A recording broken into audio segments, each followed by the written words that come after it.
High in the frozen silence of Alaska, there once stood a copper empire that powered America's rise. Then, without warning, without a single sound, it died overnight. But Kennecott didn't vanish because of the cold or the mines. It vanished because of a decision so powerful, so quietly devastating, that even the men who lived it refused to speak of it again. Mist clung to the edges of the valley like a silent warning. Trees bowed under the weight of time, their branches skeletal, stretching into the gray sky. The air smelled faintly of sulfur and damp earth, a scent that seemed to whisper, "Turn back, you shouldn't be here." For centuries, locals had spoken of the place in hushed tones. They called it the land of no return. Travelers who had wandered into its depths rarely emerged, and those who did told stories half-formed, their eyes wide with terror, voices trembling. Yet curiosity, that stubborn human flaw, drew the bold forward. Elias was one such wanderer, a historian by trade. He had studied abandoned settlements, lost mining towns, and forbidden places. But nothing in his years of research had prepared him for this. As he crossed the threshold of twisted roots and cracked soil, he felt the ground shiver beneath his boots. Not from wind, not from movement, but from something ancient, unseen, and aware. He paused at the edge of a crumbling road, where moss-covered signs hung like frozen warnings. One read, "Abandon hope, all who enter." Elias laughed quietly at the dramatic phrasing, though his heart thumped with a caution he could not fully name. The valley was silent, too silent. Even the birds seemed afraid. Every step into the land felt deliberate, as if the earth itself monitored his intent. Small fissures in the cracked ground exhaled warmth, and faint plumes of smoke rose from gaps between rocks, curling into the gray sky. Elias thought of Centralia, the burned-out town he had studied years ago, and shivered. Here the danger was subtler, but no less real. Hours passed. The sun climbed and hid behind a veil of mist. Elias came upon the ruins of a village, its houses leaning inward as though mourning each other. Doors hung crooked, windows stared blankly, and weeds had claimed the streets. He wandered carefully, each step a negotiation with the fragile, uneven ground. Suddenly, a sound broke the silence, a faint creak, then a crack. Elias froze. The earth had shifted beneath him, revealing a small pit glowing with an unnatural orange light. Heat radiated from it, though no flame danced upon the air. He stepped back, a chill crawling down his spine. Not just abandoned. This place, it watches. Elias explored cautiously, documenting the ruins with sketches and notes. Every detail seemed alive, the way the wind carried whispers that weren't there, the way shadows moved just slightly too quickly. He felt eyes upon him, though no one was present. The land of no return was not simply a place, it was a force, patient and relentless, measuring the trespasser. By evening, Elias reached a small ridge overlooking a blackened creek. Steam rose from fissures along the banks, reflecting the dim light like smoke from a hidden fire. He remembered stories of people who had wandered here and never returned. Some spoke of getting lost in time, seeing echoes of life that never existed, stepping into pits of heat and never climbing out. As darkness fell, the valley seemed to shift subtly, guiding him toward its center. He realized the warnings had been true. Some lands are meant to be avoided, not explored. The weight of the unknown pressed down on him, heavy, suffocating. Elias made his choice. With careful, measured steps, he retraced his path. The fog seemed to lift just enough to guide him back to the outer edge.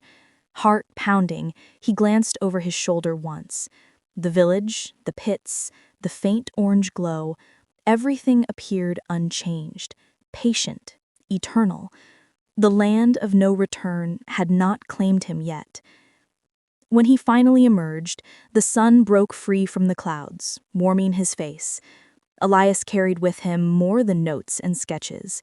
He carried a story of caution, a memory of a land that thrived in silence and shadows, a land that did not forgive curiosity easily. The valley behind him whispered in the wind, a quiet promise. It would wait for the next wanderer, patient, eternal, and unforgiving.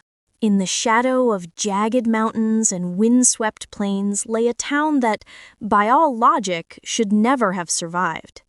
Miners had carved it from the earth decades ago, drawn by veins of copper that glittered like veins of gold beneath the rock. Kennecott, Alaska, remote, inhospitable, and relentless, had once thrived in the frozen wilderness, its existence precarious from the very beginning. The town's buildings leaned against the wind as if holding each other up. Wooden planks creaked underfoot, snow-laden roofs groaned, and broken windows reflected the icy light like pale eyes watching. For outsiders, it seemed abandoned, a forgotten settlement frozen in time. But for those who had lived here, the town pulsed with memories, with stories of perseverance in quiet desperation. In the early morning, before the sun pierced the horizon, a faint hum could sometimes be heard.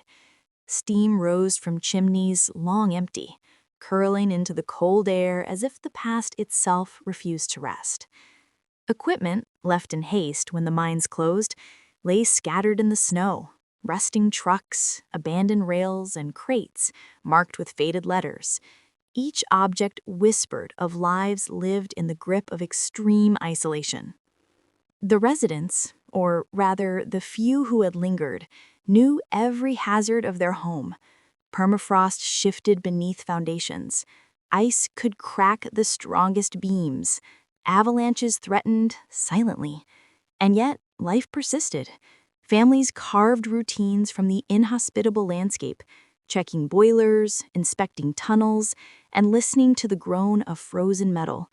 Even the wind seemed alive, carrying stories from one building to another, testing patience and resolve. Tourists occasionally arrived, daring to glimpse the town before it vanished entirely. They came with cameras, notebooks, and wide eyes, expecting quaint historical ruins. What they found was different. A town alive with its own memory, buildings that seemed to lean in and whisper, and the eerie knowledge that life here had been sustained against every possible odds. Children's swings hung motionless in empty yards, yet a soft creak suggested a lingering presence. Dogs that had once chased through the streets were gone, replaced by the occasional fox or raven, cautious and deliberate in their movements. Inside the remaining houses, time seemed elastic. A single light bulb swung faintly in the breeze of an open window. Dust motes danced in shafts of sunlight, tracing invisible paths across the floorboards. Newspapers from decades past lay scattered, headlines frozen in a world no longer active. Here, the past refused to die. It simply waited, patient and unyielding, for someone to notice. Kennecott's mines had been the lifeblood of the town. Beneath the earth, copper veins stretched like silent rivers. In winter, temperatures plunged so low that water in the pipes froze solid, while in summer, mudslides threatened to bury buildings in seconds. Each resident carried the knowledge that their home was fragile, a delicate balancing act between survival and ruin. And yet they persisted, stubborn against nature's insistence that such a town should not exist. Even as Alaska's government monitored the area, warning signs were ignored by those who refused to leave. Some stayed for the history, some for the challenge, some for the simple defiance of the impossible. Visitors noted the isolation immediately. No paved roads, no phone lines, just the endless expanse of mountains and snow, punctuated by wooden structures that seemed almost alive. At night, the town's silence was profound. The mountains absorbed sound, leaving only the distant howl of wolves and the occasional pop of contracting timber. Residents moved like ghosts themselves, careful with each step on ice and rotting floorboards. For outsiders, it was unsettling. For those who remained, it was home. A town that shouldn't exist, yet did, silently demanding respect, fascination, and awe from all who wandered its creaking streets and frozen paths. And in that quiet persistence, it told the story of humanity's endurance in the harshest corners of the earth. Kennecott was, in every sense, a town that shouldn't have existed.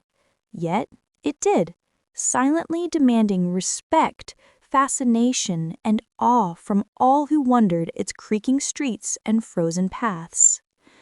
And in that quiet persistence, it told the story of humanity's endurance in the harshest corners of the earth.